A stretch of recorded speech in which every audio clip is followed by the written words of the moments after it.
What is going on, everybody? Welcome back to another video. I know it's been a while, but I'm finally back and I'm finally making a video. And it feels good to be back. A little rusty for the most part, but it's good to be back. It's good to be doing this. It was a nice little break at the same time. I felt like I didn't really deserve it just because I was taking days off a couple weeks back, kind of in between. And so, yeah, it's good to be back, and I got some brand new perspective with content for you guys. It's more perspective than content, if anything. So I've told you guys before that on Tuesdays we been delving in this book called Fighting Shadow, and we're actually finally coming to an end with this book. And whenever I learn something interesting, or perspective opening, I like to share it because um, for one, it changes my perspective of how I approach God from a perspective of another person. In this case, the writer John Tyson. I think he's British. He's come to my church once, and he's spoken, and pretty masculine guy. This book, Fighting Shadow, is mostly for men for dealing with their shadows. Um, I should have made this a couple weeks back, but I didn't. But I'm making the video now. So a couple weeks ago, we're actually covering the shadow of fertility. And the funny thing is that when I heard the word fertility,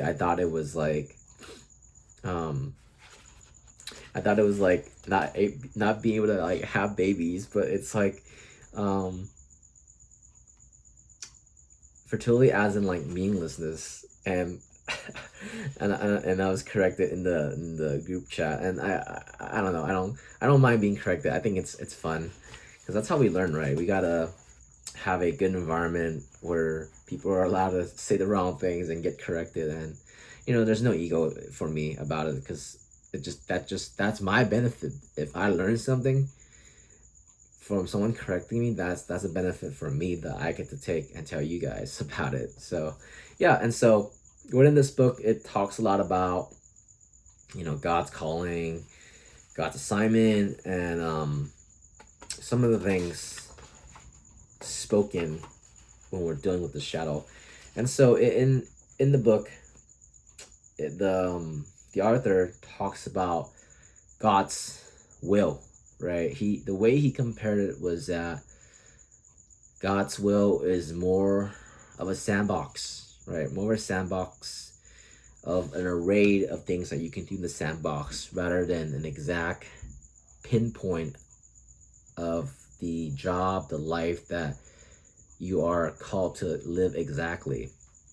And I think I'm only speaking for myself, but I think many people, including me, when they hear the word God's will, or at least when I first became a Christian, it was like I would always talk about it when it comes to like work, because I would feel somewhat discontent with my work, and there's this itch for me to leave the job and to not continue or do something else. And I noticed that that's always been, and I'm sure other people go through it, but I feel like that was a big thing for me. It was like this was like kind of before I became a Christian. I would change jobs and be like, oh, I can't see myself doing this job for the rest of my life.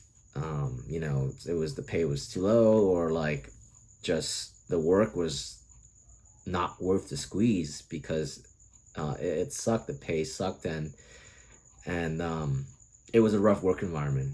And I read somewhere that you can't have both. You can have one thing, but if the pay sucks and the work sucks, like that's your that's your green light to get out. But hey, I'm only speaking from my perspective, and you guys do you. I'm not here to try to tell you how to live.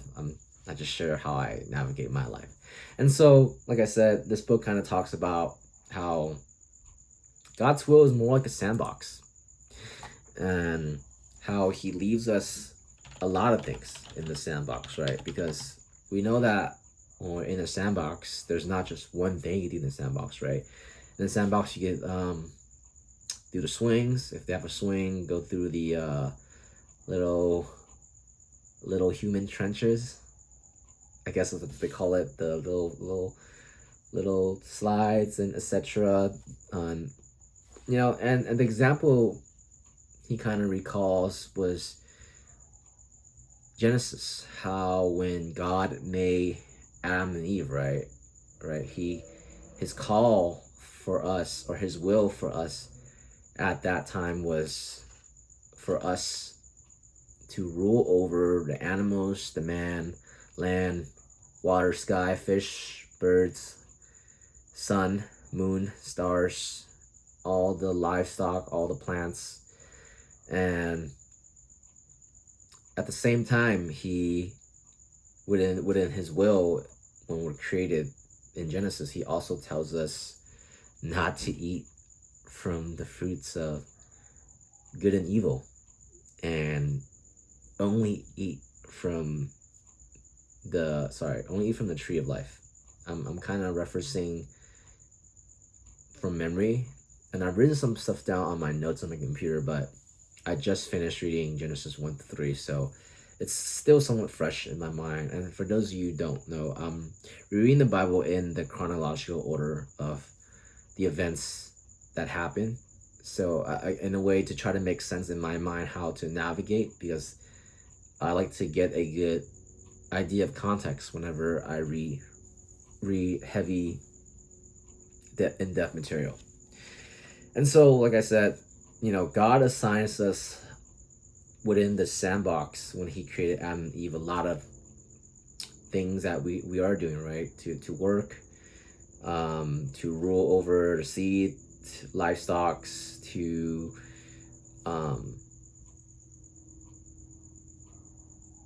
yeah, what else? Yeah, supervision, guidance, etc. And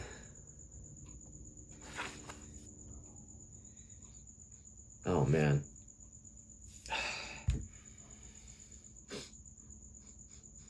it smells like sweat. Oh, it's quite TMI, but I'm going on the topic. But like I said, right? So in some ways, right, when we're living in God's will in the modern time, it's a good representation of what we are called to do. Like, God doesn't want us to do exactly one thing and only one thing, like a checklist, not a checklist, like a bullet point, right? We have a sandbox to choose from, and within the sandbox that God has given us, there are options that we can do. For me, I feel like I have a gift of teaching, and I've been in that environment, to be honest. I've taught people in tennis, sports. I've done substitute teaching. I've worked with kids who are under the spectrum. And so, funny enough, most of my sandbox revolves around teaching. And even now on YouTube, this is considered teaching, or sharing rather, and so, like I said, I was reflecting in my life, and how this concept of that, like I said, it's he gives us options and freedom to choose from. It's not exactly a bullseye, right? Like, God doesn't say, hey, you in this life needs to be doing this exactly, right? And in the book, he talks about, he compares the two dads, right? He says, the dad that needs you to go to school, that needs you to marry this person, that takes this job, and so on, right? And like, we would all call that dad very controlling, versus a dad who's in a relationship with you, right? Who's constantly watching you, giving you the freedom to make decisions under his supervision and guidance. A father who notices when you make a bad decision, and he does a loving nudge for you to get back towards the sandbox, that's a good father, right? So that's what God kind of is, right? God is not controlling, right? God has always been giving us choices, right, in the sandbox that he has picked for us. And within that sandbox, there's freedom for us to explore what those things are.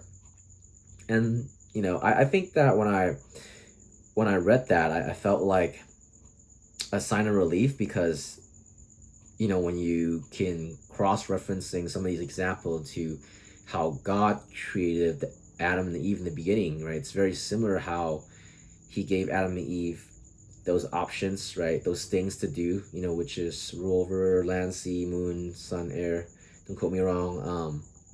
Sky, and animals and things, transplete, birds, whatever. Okay, and then the same thing as right now, right? When we're living in God's will, we have options, we have freedoms. We're not just pigeonholed. Is that the right word? I don't even think that's the right word.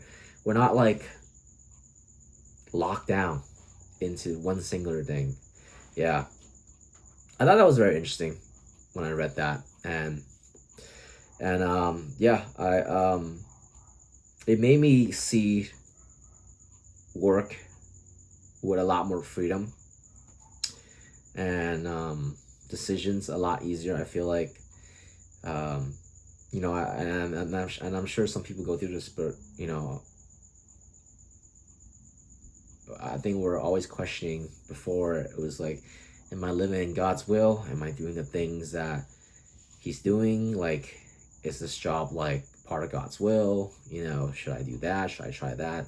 But I think that if we do somehow fall out of God's will, he is a loving father, and he will, like I said, nudge us back into the right direction, just like the dad is in this example in the book. So yeah, guys, that's what I really wanted to share today. I should have shared it a couple weeks ago, but hey, I'm sharing it now.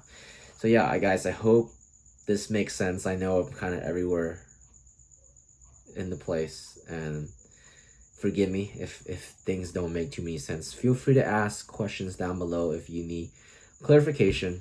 As always, guys, I appreciate you guys for watching, and I will see you guys on the next video. Peace.